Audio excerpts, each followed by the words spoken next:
தந்தி தொலைக்காட்சி நேயர்களுக்கு வணக்கம். நல்லதை சொல்வோம், நல்லதை செய்வோம், நல்லதே நடக்கும்.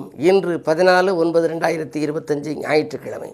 ரோகிணி நட்சத்திரம் மதியம் 1:14 வரை, பிறகு மிருகசீஷம். இன்றைக்கு நான் உங்களுக்கு சொல்ல இருக்கிற நல்ல கருத்து, தொடர்ந்து 8 எண் ஆதிக்கத்தை பற்றி, எண் கணிதத்தை பற்றி சொல்லிக்கிட்டு வரேன். எண் கணிதம் என்பது ஒரு பொன் கணிதம். எண்ணும் எழுத்தும் கண்ணெனத்தகம்னு அவையார் சொல்லியிருக்கா. எண்ணும் எழுத்தும் கண்ணெனத்தகம். இன்றைக்கு பார்த்தீங்கன்னா எல்லாம் எண் வடிவத்தில் வந்துருச்சு. பேன் கார்டு நம்பர் என்னங்கிறேன், ஆதார் கார்டு நம்பர் என்னங்கிறேன், வீட்டு எண் எதுங்கிறேன், உங்களுடைய டேட் ஆஃப் பர்த் எது அப்படிங்கிறேன், பேங்க் அக்கௌண்ட் நம்பர் எது அப்படிம்பாங்க. எல்லாமே எண் வடிவத்தில் வந்துருச்சு. அந்த எண்கணிதமாக எண் வந்ததுனால தான் அந்த எண்களில் உள்ள நமக்கு எது ஒத்து வருது, நம்ம பிறந்த தேதி எது, அந்த அடிப்படையில் நம்ம எந்த எண் நம்ம உபயோகப்படுத்தி கொள்ளலாம்ங்கிறதெல்லாம் நீங்கள் தெரிஞ்சுக்கிறது நல்லதுன்ட்டு தான் தொடர்ந்து 8ங்கிற எண் ஆதிக்கத்தை பற்றி நான் சொல்லிக்கிட்டு வர்றேன். அதில் எல்லா எண்களும் நீங்கள் எழுதி பாருங்கள். 1ன்னு எழுதுனீங்கன்னா அந்த கை கீழே முடியும், 2ன்னு எழுதுனீங்கன்னா கீழே முடியும், 3ன்னு எழுதுனா கீழே முடியும், 4ன்னு எழுதுனா கீழே முடியும். ஆனால் 8ன்னு எழுதி பாருங்கள், மேலேருந்து கீழே திரும்ப மேல் நோக்கி போயிடும். ஆக 8 எண் என்பது வீழ்ச்சிக்கு பிறகு எழுச்சி. பாதி வாழ்க்கைக்கு மேலே அவருடைய வாழ்க்கை மிக உயரத்துக்கு போயிடும். அமானுஷ்யமான புகழ், யாரும் எதிர்பார்க்காத அளவு, இதுவரை கிடைக்காத அளவு அவர்களுக்கு புகழ் கிடைக்குமா. 8, 17, 26 தேதியில் பிறந்தவங்க முன் வாழ்க்கை கவலைக்குரியதாக இருந்தாலும் பின்னாடி உள்ள வாழ்க்கை மிக அற்புதமான வாய்ப்புகள் காரிய வெற்றியாக பெற்று பெரிய பொறுப்புகளிலெல்லாம் இருந்து தலைமை பதவிகள் வைக்கக்கூடிய யோகமெல்லாம் வருமா. 2 பூஜ்ஜியங்களுடைய ஒன்று மேல் ஒன்று ஏற நிற்கிறது 8. 8ங்கிற எண்ணை பாருங்கள். இந்த வடிவ ஜோதிடம்னு ஒன்று நான் தயார் பண்ணியிருக்கேன். அது முன்னாடியே ஒரு பல ஆண்டுகளுக்கு முன்னால் தினத்தந்தியில் தொடராக கூட எழுதினேன். செவ்வாய்க்கிழமை தோறும் வந்த மலரில் வடிவ ஜோதிடம், வடிவத்துக்கேற்ற ஒருவருடைய வாழ்க்கை இருக்குது. இந்த 8 எண்ணுடைய வடிவத்தை பார்த்தீங்கன்னா 2 பூஜ்ஜியம் ஒன்றின் மேலே ஏறி இருக்கும். 8ல் பாதி 4 அப்படின்னு கணக்காசிரியர் சொல்லுவார். ஆனால் 8ல் பாதி 4 மட்டுமல்ல, 8ல் பாதி 3ன்னு கூட சொல்லலாம். எப்படி அப்படின்னா 8ன்னு எழுதுங்க, நடுவில் ஒரு குறுக்கால ஒரு கோடு போடுங்க, ஒரு பாதியை பாருங்கள் 3ன்னு இருக்கும். 8ன்னு முழு வடிவம் 2 பூஜ்ஜியத்தை சேர்த்து ஒரு 8 ஆகுது. அந்த 8ல் நடு குறுக்கால ஒரு கோடு போட்டிங்கன்னா ஒரு பகுதி 3 ஆகிறது. ஆக 8னுடைய வடிவத்தில் பாதி 3 ஆகிறதுனால ஒருவர் 3 எண் ஆதிக்கத்தில் பிறந்து, அதாவது 3, 12, 21, 30 ஆகிய தேதியில் பிறந்து கூட்டுத்தொகை 8 வந்துச்சு அப்படின்னா ஒரு மனிதனுக்கு 1 மடங்கு பலன். எப்படி ராமாயணத்தில் வாலிக்கு பலம் வந்துச்சோ அது மாதிரி அவருக்கு வருவான். ஆனால் இதையெல்லாம் ஆராய்ச்சி, நான் பல ஆண்டுகளாக ஆராய்ச்சி செய்து அதிர்ஷ்டம் அடைக்கிறதுன்னு கூட ஒரு புத்தகம் வெளியிட்டேன். தந்தியினுடைய வாரந்தோறும் வரக்கூடிய மலரில் கூட 72 வாரங்களுக்கு மேலே நான் எழுதினேன். அதாவது வடிவ ஜோதிடம் வாழ்க்கையை வளமாக்கும் வடிவ ஜோதிடம்னு அதுக்கு தலைப்பு கொடுத்தேன். நம்முடைய வடிவத்துக்கேற்ற வாழ்க்கை. நீங்கள் உங்களுடைய கையெழுத்து போட்டால் கூட ஏ என்ற எழுத்து எப்படி இருக்குன்னா கோபுர எழுத்துன்னு அதுக்கு சொல்லியிருக்கேன். ஏ கோபுரம் மாதிரி இருக்குது. ஆனால் அந்த ஏயை அப்படி ஒரு மூளையாக வளைவாக வச்சு போட்டாங்கன்னா அவங்க வாழ்க்கை சிறப்பாக இருக்காது. ஒவ்வொரு எழுத்துக்களையும் ஆராய்ந்து நம்ம உபயோகப்படுத்தக்கூடிய விதத்தில் இருக்குது. மிகப்பெரிய மனிதர்களெல்லாம் சந்திக்கிற போது நான் பார்த்துருக்கேன். பெரிய தொழிலதிபர்கள், அரசியல்வாதிகள், நடிகர்கள், பிரகாசமானவர்களுடைய வாழ்க்கையிலெல்லாம் பார்த்தா அவருடைய கையெழுத்து பார்த்தீங்கன்னா ரொம்ப ஆச்சரியப்படுவீங்க. சிலர் கையெழுத்துக்கு கீழே கோடு கூட போட மாட்டாங்க. கோடு போட்டால் நின்று போயிருப்பாங்க. கோடு போட்டால் கூட அதற்கு கீழே 2 புள்ளி கண்டிப்பாக வைக்கக்கூடாதான். இந்த அடிப்படையில் பார்க்கிற பொழுது இந்த எண் ஆதிக்கத்தில் ஒருத்தர் 8ல் பிறந்தா, பூசம், அனுஷம், உத்திரட்டாதியில் பிறந்தா அவங்களுக்கு அந்த எண் ஆதிக்கமும் நட்சத்திரமும் சேர்கின்ற பொழுது மிகுந்த நற்பலன் கிடைக்கும். அதே மாதிரி 1ல் நீங்கள் பிறந்திருக்கீங்க, 1, 10, 19, 28 தேதியில் பிறந்தீங்கன்னா நீங்கள் சூரியனுடைய ஆதிக்கத்தை சேர்ந்தவர்கள். சரி, சூரியனுக்குரிய நட்சத்திரம் என்னென்ன அப்படின்னு எடுத்துக்கிட்டோம் அப்படின்னா கார்த்திகை, உத்திரம், உத்திராடம், இது 3ம் சூரியனுக்குரிய நட்சத்திரம். ஒருவர் கார்த்திகை நட்சத்திரத்தில் பிறந்தாலும், உத்திர நட்சத்திரத்தில் பிறந்தாலும், உத்திராடத்தில் பிறந்தாலும் பிறந்தது மட்டுமல்ல 1, 10, 19, 28 தேதியிலும் அவர்கள் பிறந்திருந்தால் அவருடைய வாழ்க்கையில் மிக மிக பிரகாசமாக இருந்து பொறுப்புகளில் எல்லாம் அவர்களுடைய தலைமை பதவி தாங்குவார்கள். பொதுவாக பாராளுமன்ற யோகம் வரை, பஞ்சாயத்து தலைவரிலிருந்து பாராளுமன்றத்தில் இருக்கக்கூடிய ஒரு யோகம் வரைக்கும் அவர்களுக்கு வருமா. இந்த எண் ஆதிக்கத்தில் 1ங்கிறது சூரியனுக்குரிய எண், ராஜகிரகம் அந்த சூரியன்.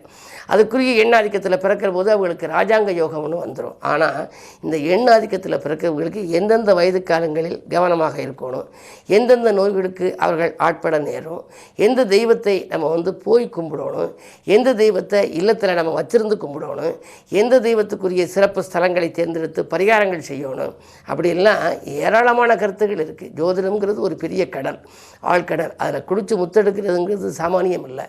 அப்படிப்பட்ட அந்த ஜோதிட எண்கணிதம் இரண்டும் சேர்ந்து அஸ்ட்ரோ நியூமராலஜி அடிப்படையில் பார்த்து ஒருவர் பெயர் வைத்து கொண்டாலோ அல்லது அவருடைய தொழில் நிலையத்துக்கு பெயர் வைத்தாலோ அவர் வாழ்க்கையை அமைத்து கொண்டாலோ மிக மிக மிக மிக சிறப்பான யோகமானவராக விளங்குவார்.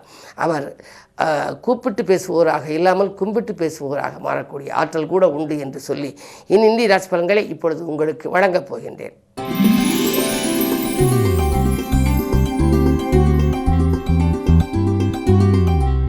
மேசராசி நேயர்களே, உங்களுக்கெல்லாம் மனக்குறையகன்று மகிழ்ச்சி கூடுகின்ற நாள். இன்று மங்கள நிகழ்ச்சிகள் இல்லத்தில் நடைபெறுவதில் இருந்த தடை அகலும்.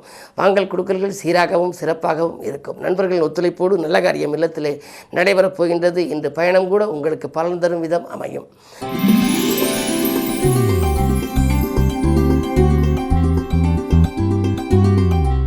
ரிஷபராசி நேயர்களே, ராசியிலேயே சந்திரன் உச்சம், 3க்கு அதிபதி உச்சம் பெறுகின்ற பொழுது வெற்றி வாய்ப்புகள் வீடு தேடி வரும்.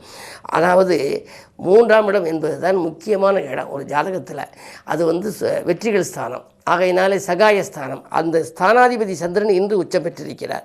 எனவே நீங்கள் எந்த நேரம் நீங்கள் செய்தாலும் செய்ய இயலும். உத்தியோகத்திலும் சரி தொழிலிலும் சரி நீங்கள் எதிர்பார்த்த நற்பலன்கள் உங்களுக்கு கிடைக்கும். சாதுரியமாக பேசி காரியங்களை சாதித்துக் கொள்வீர்கள்.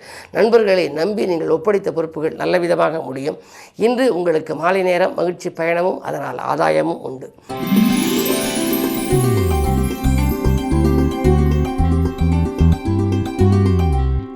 மிதுனராசி நேயர்களே, உங்களுக்கு ராசியிலேயே குரு இருக்கின்றார். குரு பார்க்கக்கூடிய நன்மை. குரு சேர்ந்தாலும் கோடி தோஷ நிவர்த்தி.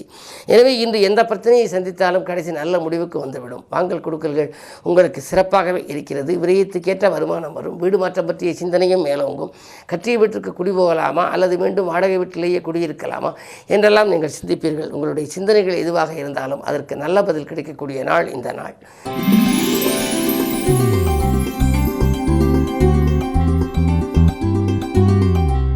கடகராசி நேயர்களே, உங்களுக்கு அஷ்டமத்து சனியின் ஆதிக்கம் இருந்தாலும் கூட ராகு கூட இருப்பதனாலே யோகம் செய்யும். கும்பராகு குடங்குடமாய் கொடுக்கும் என்பார்கள். எனவே தொழிலே மிகப்பெரிய வளர்ச்சி உங்களுக்கு வரப்போகிறது. வருமானம் பெருக நண்பர்கள் வழிகாட்டுவார்கள். தொல்லை தந்த எதிரிகளின் பலமும் கொஞ்சம் குறையும். அதே நேரத்தில் நீங்கள் அரசியல்வாதியாக இருந்தால் நல்ல பொறுப்புகள் உங்களுக்கு கிடைக்கலாம். இந்த நாள் நல்ல நாள்.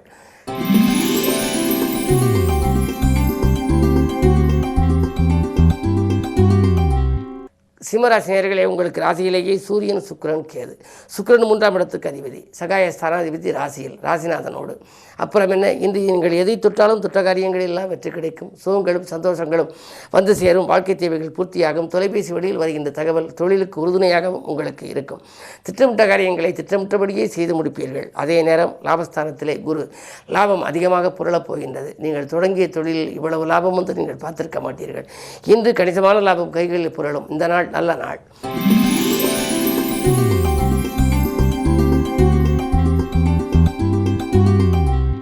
கன்னிராசி நேயர்களே, உங்களுக்கு ராசியிலேயே செவ்வாய் புதனோடு இருக்கின்றார். புதன் ராசிநாதன், ஆனால் கொஞ்சம் வலுவிழந்திருக்கின்றார். ராசிநாதன் ராசியில் இருப்பதனாலே தான் ஆரோக்கிய தொல்லைகள் சீராகும். மாற்று மருத்துவம் உங்களுக்கு கை கொடுக்கும். நேசித்தவர்களால் உங்களுக்கு நன்மைகள் கிடைக்கப் போகின்றது. அதிகார பதவியில் உள்ளவர்களின் அறிவும் உங்களுக்கு கிடைக்கும். அதன் வாயிலாக உங்களுக்கு உத்தியோகம் தொழிலே நல்ல மாற்றங்கள் ஏற்பட போகின்றது. நீங்கள் எந்த நேரம் செய்ய நினைத்தாலும் செய்ய இயலும். நல்ல நாள் இந்த நாள்.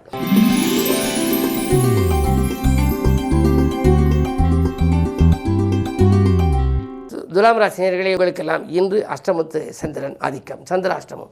எனவே சிந்தித்து காரியங்களை செய்ய வேண்டும். அலைச்சல் அதிகரிக்கும். ஆதாயம் குறைவாக கிடைக்கும். எதை நீங்கள் செய்ய நினைத்தாலும் ஒரு விதமான எதிர்மறை சிந்தனைகள் வரும். செய்வோமா வேண்டாமா என்ற சிந்தனையே ரெட்டித்த சிந்தனையே மேலோங்கும். அதிகாலையிலேயே உங்களுக்கு அதிர்ச்சி தகவல் கூட வரலாம். மிக மிக கவனத்தோடு செய்ய வேண்டும். நிதானமும் பொறுமையும் தேவைப்படும் நாள் இந்த நாள்.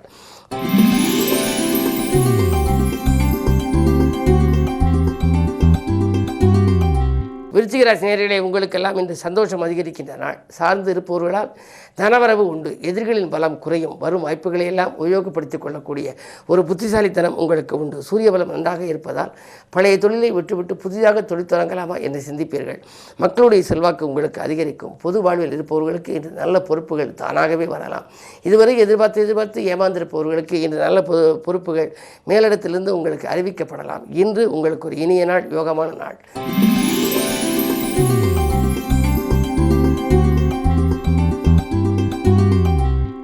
தனுசு ராசி நேயர்களே, உங்களுக்கெல்லாம் 3 ராக இருப்பதனாலே முன்னேற்ற பாதையில் இருந்த சர்க்கிள்கள் அகலும். கண்ணேறுபடும் விதத்தில் உங்கள் முன்னேற்றம் வரப்போகின்றது. அதிகாரிகளால் ஏற்பட்ட நெருக்கடிகள் அகலும். அரசியல்வாதிகளாக இருந்தால் அதில் உங்களுக்கு ஒரு நல்ல பொறுப்புகள் உங்களுக்கு கிடைக்கலாம். விலையுந்த பொருட்களை வாங்குவதில் கவனம் செலுத்துவீர்கள். வீடு வாங்கும் யோகம் அல்லது இடம் வாங்கும் யோகம் கூட உண்டு. இந்த நாள் நல்ல நாள்.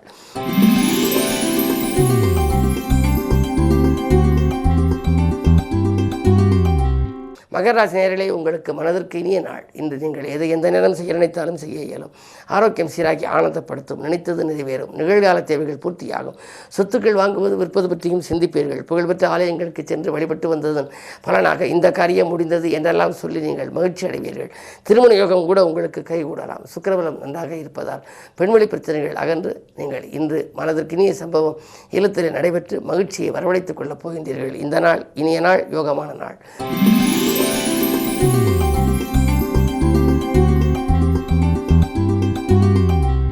கும்பராசி நேயர்களே, உங்களுக்கு அன்பு நண்பர்களின் ஆதரவு கிடைத்து மகிழ்கின்ற நாள். தொழில் உத்தியோகத்திலே எதிர்பார்த்த நற்பலன்கள் உங்களுக்கு கிடைக்கும். முக்கிய புள்ளிகளால் முன்னேற்றம் கூடுகின்ற நாள் என்று கூட சொல்லலாம். இல்லம் தேடி வந்த முக்கிய புள்ளிகள் உங்களுக்கு உதவிக்கரம் நீட்டுவார்கள். பொருளாதாரத்தில் இருந்த பற்றாக்குறை அகலும்.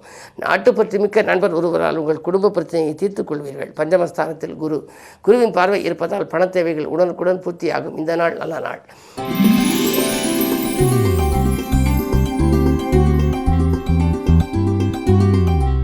மீனராசி நேயர்களே, உங்களுக்கெல்லாம் இன்று பணவரவில் தடைகள் ஏற்பட்டு பிறகு கடைசி நேரத்தில் காரியங்கள் கைகூடுகின்ற நாள். சுகஸ்தானத்திலே குரு. ஆரோக்கிய தொல்லைகள் அதிகரிக்கும். கைவலி, கால்வலி, மூட்டு வலி, கழுத்து வலி என்று ஏதாவது ஒரு பிரச்சனைகள் வரலாம். என்ன இருந்தாலும் ஆகாரத்தில் கட்டுப்பாடு செலுத்துங்கள். நேரத்தோடு சாப்பிட வேண்டும். அதே நேரத்தில் பயணங்களில் கூட அலைச்சலை நீங்கள் மேற்கொண்டால் அலைச்சலுக்கேற்ற ஆதாயம் உங்களுக்கு கிடைக்காது. 6ஆம் இடத்தில் கேது இருப்பதால் கண்டிப்பாக மருத்துவ செலவுகள் ஏற்படலாம். மனக்கலக்கம் தரும் தகவல் மாலை நேரத்தில் வரலாம். கொஞ்சம் நிதானமும் பொறுமையும் உங்களுக்கு தேவை. என்ன இருந்தாலும் யோகமான வாய்ப்புகள் வர வேண்டும் என்று சொன்னால் குலதெய்வ வழிபாட்டிலே ஆர்வம் காட்டுவது நல்லது. மேலும் விவரங்கள் அறிய தினத்தந்தி படியுங்கள்.